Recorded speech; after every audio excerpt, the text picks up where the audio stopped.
Kaiju no 8 is an unironic 4.3 out of 10. Meet Kafka Hibino, the 32-year-old main character of the show whose life peaked during a childhood pinky promise. And at the start of the story, he's a janitor, but instead of mopping floor, he's cleaning monster goo off the streets. Kafka is that one bum you have in the group project who tells you he had potential once. So one day, Kafka and his coworker and friend Ichikawa get attacked by a kaiju on the job. This leads to a cycle of Kafka saving Ichikawa and Ichikawa saving Kafka. Finally, they get saved by Kafka's childhood friend Mina Ashiro, who, by the way, actually did join the defense force and became a top officer. Imagine not only not getting your crush, but your crush also starts living your dreams. Kafka, with his newfound courage to fight kaijus again, decides to reapply to the defense force. But before anything even starts, a little flying kaiju bug crawls into Kafka's mouth and is like, by the way, you're a kaiju now. Now he's kaiju number 8, with super strength, glowing abs, and the ability to punch kaiju into another time zone. This also means that the military wants to end him on sight. So now, he has to hide it like a Spider-Man situation, except instead of webs, it's screaming and property damage. Also, he has no idea how to control it. He transforms randomly, his power spikes for no reason, and half the time he's just yelling, "I'm not the enemy," while looking like a walking extinction event. It's like Hulk if Bruce Banner had back problems and a crippling midlife crisis. Kafka, after failing probably 3 times in a row, somehow survives the Defense Force entrance exam alongside actual 18-year-olds. I bet that makes him feel real old. Speedrunning Unk status is crazy. We meet Kikuru Shinomiya, who is 16. Yeah, 16 years old. She's got perfect scores in everything except making friends. And of course, Soshiro Hoshina, knockoff Levi. That's it. That's all I wrote about him in the script. Basically, he's what would happen if Levi got isekai'd into Pacific Rim.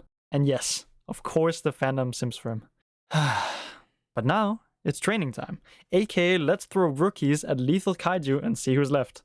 Natural selection. The rookie squad trains and trains, but Kafka still sucks. So much so that he has to get carried by Ichikawa, quite literally. Then, mid-training, a kaiju attack hits, and it's not the usual smash some buildings variety. This is kaiju number 9. A smart, creepy, and calculating kaiju who can mimic humans, revive dead kaiju, and talk. Yeah, kaiju can talk now. I wonder if there are any other anime shows with big monsters feared by humanity that'll eventually end up being able to talk. Kaiju number 9 decides to be an absolute troll and knock Shinomiya like it's Fortnite and emote on her by reviving a dead kaiju next to her. Then he just does the thing that every shonen villain does and just leaves the side character half dead so the main character can come and save them and goes, "That's enough for today." Like, what are we doing? In a life or death moment, Kafka transforms in full view of Kikuru, and she is understandably like, yo, what the? Anyways, skipping the filler, Kafka one-punches it. Yeah, just like that again. Main plot point of the arc, solved by Kafka hitting it once. Great. Let me get straight to the point. Episode 5 is a nothing burger.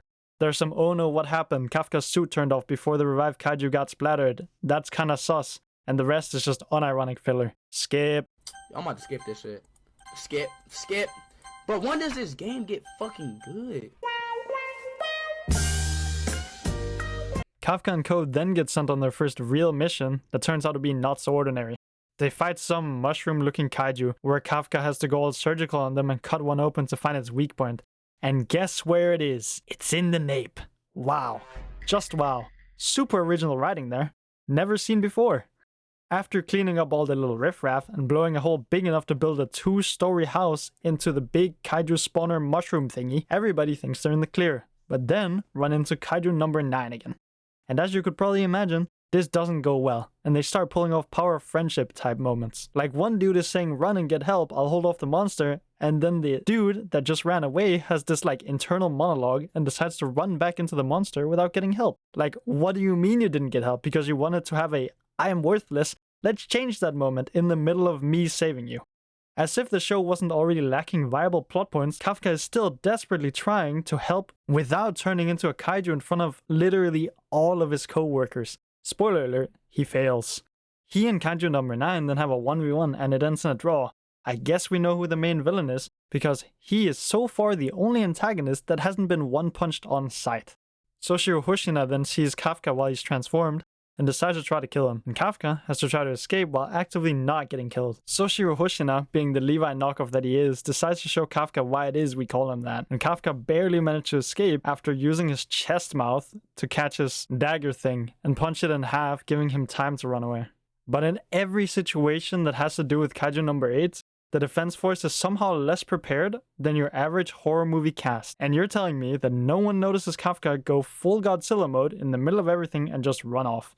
Like the plot holes in this show are bigger than the hole we blasted in the kaiju. The brass at HQ must have been like, we reviewed the footage. No idea what that was. Let's move on. That might just be the real kaiju in the show. So you think this mediocre story peaked when he turned into a building punching rage beast? Nah, the kaiju aren't playing around no more.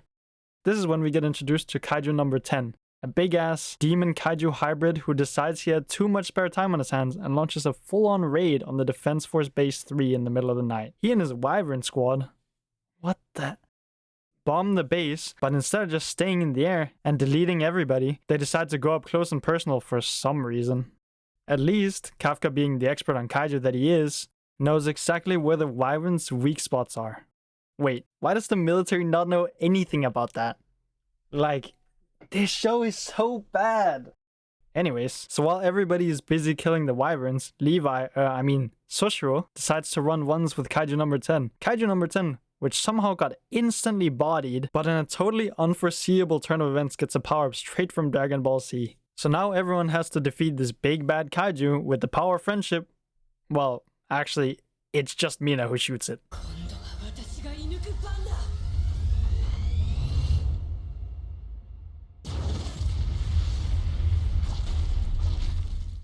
Hooray! Great, guys.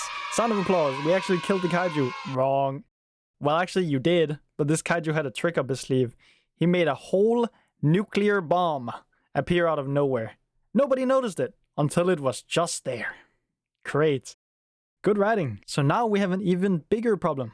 Kafka is still obviously trying to hide the fact that he's Kaiju number 8, which by this point is becoming less and less of an option. He has no choice.